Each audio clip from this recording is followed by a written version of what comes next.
Better চ্যানেলে আমি তোমাদেরকে ওয়েলকাম জানাচ্ছি। তোমরা নিশ্চয়ই ম্যাকআউট ইউনিভার্সিটি থেকে যারা বিটেক পড়ছো, তোমাদের ইভেন্ট সেমেস্টারের পরীক্ষা চলছে। ইভেন্ট সেমেস্টারের পরীক্ষা হয়ে যাওয়ার পরে তোমাদের থার্ড সেমেস্টারে যারা উঠবে, মানে যারা থার্ড সেম হবে এবারে, কম্পিউটার সায়েন্স অথবা ইনফরমেশন টেকনোলজি ব্রাঞ্চের যদি তোমরা স্টুডেন্ট হয়, তোমাদের কম্পিউটার সায়েন্স যারা ব্রাঞ্চে বিটেক পড়ছো, থার্ড সেমেস্টারটা তোমাদের খুব ইম্পর্টেন্ট। কেননা থার্ড সেমেস্টারে তোমাদের analog and digital electronics, data structure algorithm আর কম্পিউটার অর্গানাইজেশন, এই তিনটে পেপার কিন্তু থাকে। এবং এই তিনটে পেপারের কিন্তু সিলেবাস অনেক বড়, এবং এই তিনটে পেপারই আমরা পড়াই। কারণ এই তিনটে পেপারই হচ্ছে তোমার কম্পিউটার সায়েন্সের অ্যাকচুয়াল পেপার হিসেবে থাকে। ডেটা স্ট্রাকচার অ্যালগোরিদমের মধ্যে তো শুধু প্রোগ্রাম, প্রায় 40-42টা অ্যালগোরিদম আছে। এবার পরীক্ষায় তুমি কটা অ্যালগোরিদম মুখস্থ করে যাবে? 10-12টা অ্যালগোরিদম বড়জোর মুখস্থ করে যাবে, কিন্তু বাকি অ্যালগোরিদম তো তোমার মুখস্থ করলে হবে না।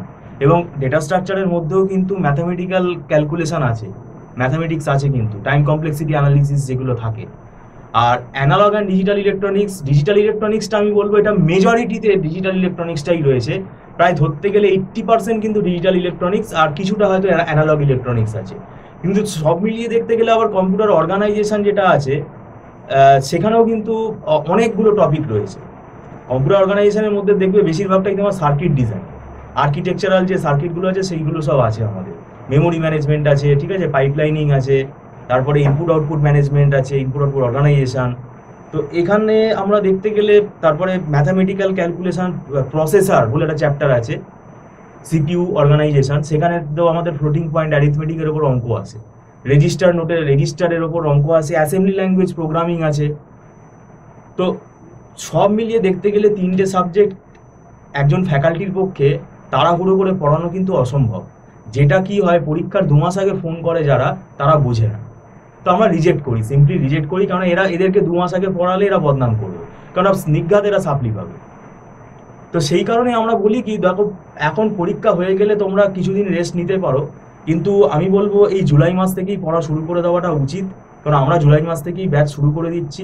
তাহলে কি হবে, দেখবে তোমাদের যেটা ফেস্টিভ্যাল সিজন আছে সামনে, অক্টোবর নভেম্বর মাস, সেখানে কিছু তো ছুটি ছাড়া থাকবে। তো সেটা অতটা কিন্তু তোমাদের এফেক্ট করবে না, কারণ সেখানেও তো একটা কিন্তু টাইম গ্যাপ হবে। আর এই তিনটে সাবজেক্টের যে সিলেবাস, এটা কিন্তু বলে রাখছি, এটা 100% কমপ্লিট কিন্তু করা যাবে না। তাও এখন জুলাই মাস থেকে যদি তোমরা স্টার্ট করো, তাহলে সেক্ষেত্রে তাও অনেকটা এগোতে পারে। আর আমরা দীর্ঘদিন ধরে ম্যাকআউট ইউনিভার্সিটির এই বিটেক পড়িয়ে আসছি, আমাদের একটা ফরম্যাট হয়ে গেছে, ওয়েল নোন ফরম্যাট আমাদের একটা রেডি আছে। আমরা সেই ফরম্যাটটা কি হচ্ছে ফলো করি বলে আমাদের মোটামুটি সময় কম থাকলেও আমরা চেষ্টা করি প্রায় 80% মতো কিন্তু, বা 75%, 80% মতো আমরা কিন্তু কভার আপ করে দিতে পারি। তো শুধু তো রিডিং পড়িয়ে গড়গড় করিয়ে পড়ে চলে গেলে হবে না, এখানে বুঝতে হবে, ধরে ধরে সব অ্যালগোরিদমগুলো বুঝতে হবে। এবং আমরা এখানে ধরেই অ্যালগোরিদমগুলো বোঝাই, অঙ্কগুলো করাই, এবং ছোট ছোট ব্যাচে ক্লাস হয়। 30 জন 40 জনের কোনো ব্যাচ নেই এখানে, ছোট ছোট 7-8 জনের ব্যাচে ক্লাস হয়। এবং এখানে 1:1 ইন্টারাকশনটা প্রপারলি হয়। আর কোনো লামসাম টাকা এখানে নামা হয় না, মান্থলি ফিস যেটা দিতে হয়, মান্থলি ফিস সিস্টেমের বেসিসেই ক্লাস হয়। তবে কন্ডিশন হলো, প্রথম মাসে যে ফিসটা স্টুডেন্ট দিচ্ছে এবং সেটা দিয়ে সে যে ক্লাস করছে, সেটা নট রিফান্ডেবল, ঠিক আছে? তো মান্থলি ফিস যেটা এখানে পেমেন্ট করতে হয়, সেটা নট রিফান্ডেবল। আর এখানে সে ক্লাস করলেই সে বুঝে যাবে। আর তোমাদের বিটেকে এক একটা সাবজেক্টের দেখবে 4-5খানা করে রেফারেন্স বই থাকে। আমরা কিন্তু সব বই ফলো করি, কেননা একটা বইয়ের মধ্যে কিন্তু সব টপিক তুমি ভালো পাবে না, সেটা আমরা জানি, সেটা আমরা বুঝি বলে সেটা আমরা তৈরি করে রেখেছি। আমাদের সেই বিভিন্ন বই থেকে কিন্তু একটা রেডি ফরম্যাট, মানে একটা রেডি নোটস তৈরি করা আছে, সেগুলো স্ক্যান করা আছে, সেগুলো দেখেই আমরা স্টুডেন্টকে পড়াই। বইও পড়াই, কিন্তু বইয়ের ল্যাঙ্গুয়েজ পড়ে স্টুডেন্ট নিজে কিছু বুঝতে পারবে না। তাহলে কি হবে, স্মার্ট ওয়েতে তুমি যদি পড়ো, তাহলে তোমরা যদি টিচার গাইডেন্সটা নাও, তাহলে তোমাদের জিনিসটা কি হয়ে যাচ্ছে, যেটা তুমি 7 দিনে কমপ্লিট করতে, সেটা তোমার 3 দিনে কমপ্লিট হয়ে যাবে। এবার এক একটা স্টুডেন্টের মেরিট এক এক রকম, সেটাও ঠিক আছে। আবার অনেকে যদি বলে যে না, আমি একা একা পড়ে এত দূর অবধি পাস করে গেলাম, বাকি সেমিস্টারগুলো আমি একা একা পড়ে পাস করতে চাই, তো ভালো, ভেরি গুড, সেটা তো অ্যাপ্রিসিয়েট করার কথা। তো যাই হোক, কোনো স্টুডেন্ট যদি মনে করো যে না, আমার অসুবিধা হচ্ছে, আমার টিচার সন্ধান আমি পাইনি, তাহলে তোমরা যোগাযোগ করতে পারো, আমরা কাউকে ফোর্স করছি না, তার ব্যক্তিগত সিদ্ধান্ত সেটা। এবং আমি বলবো, যদি তোমরা জয়েন করতে চাও, জুলাই মাস থেকেই কিন্তু আমাদের ক্লাস স্টার্ট হয়ে যাবে।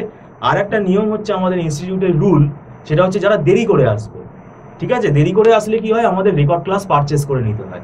এবং রেকর্ড ক্লাসগুলো কিন্তু ওই মান্থলি ফিস সিস্টেমেই হয়, এবং মান্থলি যে ফিস, রেকর্ড ক্লাসের মান্থলি ফিসটা কিছুটা ডিসকাউন্ট হয়, এবং সেটা একটা নির্দিষ্ট দিনের ভেতরে দেখে নিতে হবে, সেটা বলে দেওয়া হবে। সেই নির্দিষ্ট দিনের ভেতরে যদি স্টুডেন্ট না দেখে তাহলে সেই ভিডিও কিন্তু ডিলিট হয়ে যাবে। তো এটা কিন্তু আমাদের নিয়ম, আর আমাদের এখানে লাইভ ক্লাসই করতে হয়। আর যেটা নিয়ম বলে দিলাম যে এখানে দেরি করে আসলে রেকর্ড ক্লাস নিতে হয়, এবং নোটসগুলো তো তোমরা ক্লাস টু ক্লাসের প্রত্যেকটা নোটসই তোমরা পেয়ে যাবে।